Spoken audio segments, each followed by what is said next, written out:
Bonjour à toutes et à tous, bienvenue à la 6e vidéo du cours de portugais. Je m'appelle Hugo Pires. Aujourd'hui, je vais vous parler des pronoms personnels, os pronomes pessoais. Les pronoms personnels remplacent les noms de personnes ou de choses auxquelles ils se rapportent. En portugais, on a trois sortes de pronoms. On a ce qu'on appelle les pronoms droits, pronomes retos, les pronoms obliques, pronomes oblíquos, et les pronoms de traitement, pronomes de tratamento. Dans cette vidéo, on va juste parler des pronoms droits et des pronoms de traitement. Les pronoms de droit, on les trouve dans les tableaux de conjugaison de verbes de la langue portugaise. Je vous les présente. Primeira pessoa do singular, première personne du singulier, eu, je. Deuxième personne du singulier, segunda pessoa do singular, tu, tu. Terceira pessoa do singular, ele, ela, il, elle. Première personne du pluriel, primeira pessoa do plural, nós, nous. Segunda pessoa do plural, vós, vous. Et troisième personne du pluriel, terceira pessoa do plural, eles, elas, il, elle. La première personne du singulier, eu.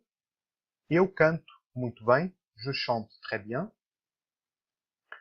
Tu, c'est la deuxième personne du singulier et il est utilisé comme forme de tutoiement, surtout utilisé au Portugal et dans les pays lusophones africains. Tu cantas muito bem. Tu chantes très bien. Par contre, au Brésil, le pronom tu, il est très peu utilisé. Ce pronom est souvent remplacé par le pronom de traitement você, mais você est conjugué à la troisième personne du singulier et pas à la deuxième. On verra ça après. Terceira pessoa do singular. Ele, ela, il, elle. Ele canta muito bem. Il chante très bien. Ela canta muito bem. Elle chante très bien. Alors là, on est déjà à la troisième personne du singulier et on va pas parler du pronom de traitement você. Donc, ce pronom de traitement est très utilisé dans tous les pays lusophones pour le vouvoiement. Il est aussi considéré un pronom droit par quelques grammairiens. Você canta muito bem. Vous chantez très bien. Mais là, on utilise você quand on s'adresse à une seule personne qui est devant nous. On va pas dire você à un groupe de personnes. Là, il faut dire você au pluriel. On en parlera plus tard. Au Portugal, cette forme de traitement você n'est pas très polie. Parfois, elle n'est pas une forme très polie. Donc souvent, il reste sous-entendu, ou alors il est remplacé par d'autres formes de traitement. Par exemple, j'ai une phrase ici.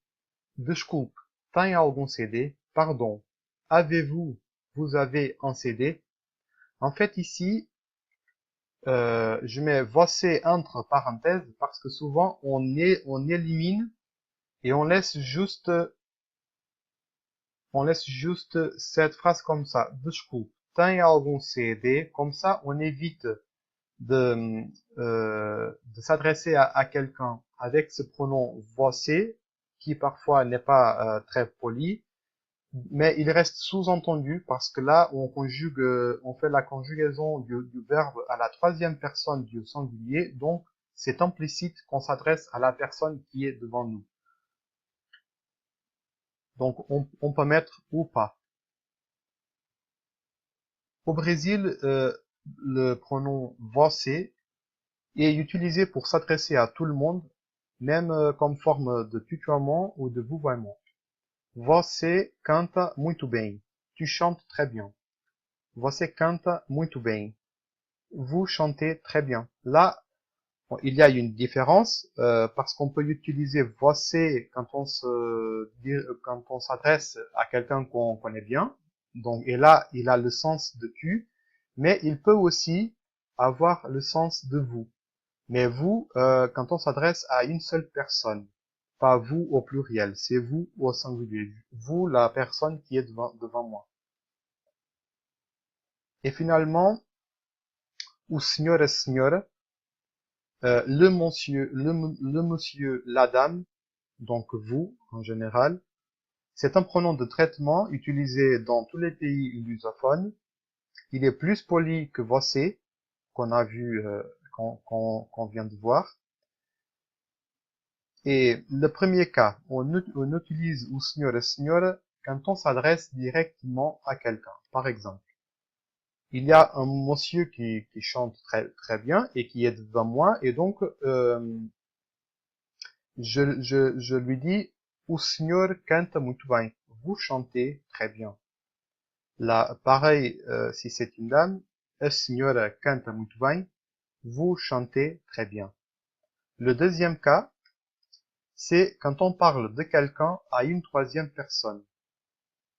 Je vais dire à la personne qui est de mon côté, je vais dire que le monsieur qui chante, par exemple, là-haut au fond, il chante là-haut au fond, et je vais dire à la personne qui est de mon côté, je vais dire, o senhor canta muito bem. Le monsieur qui est là au fond chante très bien. Pareil, a senhora canta muito bem. La dame chante très bien. Primeira pessoa do plural. Première personne du pluriel. Nós. Nós cantamos muito bem. Nous chantons très bien. Là, on est dans la deuxième personne du pluriel. Segunda pessoa do plural. Vós. Vous. Le vouvoiement vós, il n'est presque plus utilisé dans tous les pays lusophones. C'est un archaïsme. Il est surtout utilisé quand on s'adresse respectueusement à Dieu, comme traitement de majesté ou dans quelques textes littéraires. Cependant, vós est encore utilisé dans quelques régions au nord du Portugal. Il y a quand même des régions où encore aujourd'hui on l'entend.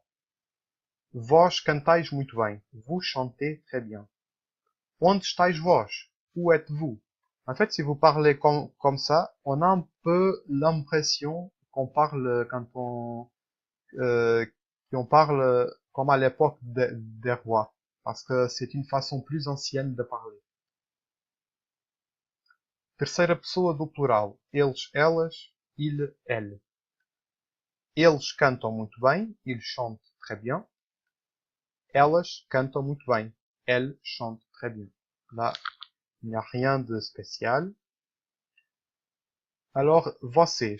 Vocês, c'est le pluriel de você qu'on a vu à tout à l'heure. Et c'est un pronom de traitement utilisé dans tous les pays lusophones pour le vouvoiement. Et c'est aussi considéré un pronom 3 par quelques grammairiens. Il est utilisé quand on s'adresse à plus qu'une personne, même s'il s'agit des familiers, des amis ou d'inconnus. Donc en fait, il est utilisé pour s'adresser à un groupe de gens qui se trouvent devant nous. Vocês cantam muito bem. Vous chantez très bien.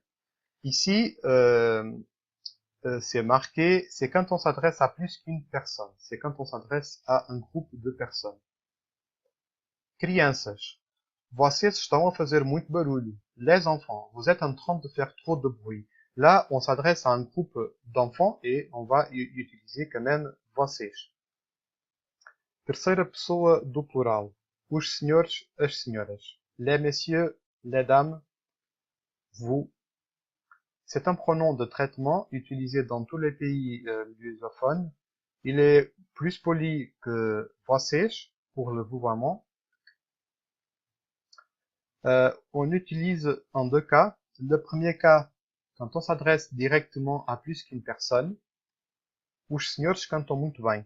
Vous chantez très bien. Vous, là, c'est si on a un groupe de messieurs qui sont devant moi, et s'ils chantent bien, je vais leur dire os senhores cantam muito bem. Pareil, s'il s'agit des dames. As senhoras cantam muito bem. Vous chantez très bien. Le deuxième cas, quand on parle d'un groupe de personnes à un tiers. Os senhores cantam muito bem. Les messieurs chantent très bien. Là, je suis en train de dire à quelqu'un qui est de mon côté que les messieurs qui sont devant moi, qu'ils chantent très bien. Donc, je leur dis, os senhores cantam muito bem. Mais en fait, je me rapporte à quelqu'un qui est pas là avec nous. As senhoras cantam muito bem. Les dames chantent très bien. On est arrivé à la fin. J'espère que vous aviez aimé cette vidéo. Je sais qu'il y a beaucoup de formes de traitement, beaucoup de pronoms. Peut-être que ça soit un peu difficile au début, mais si vous regardez la vidéo encore une fois et une deuxième fois, vous allez mieux comprendre.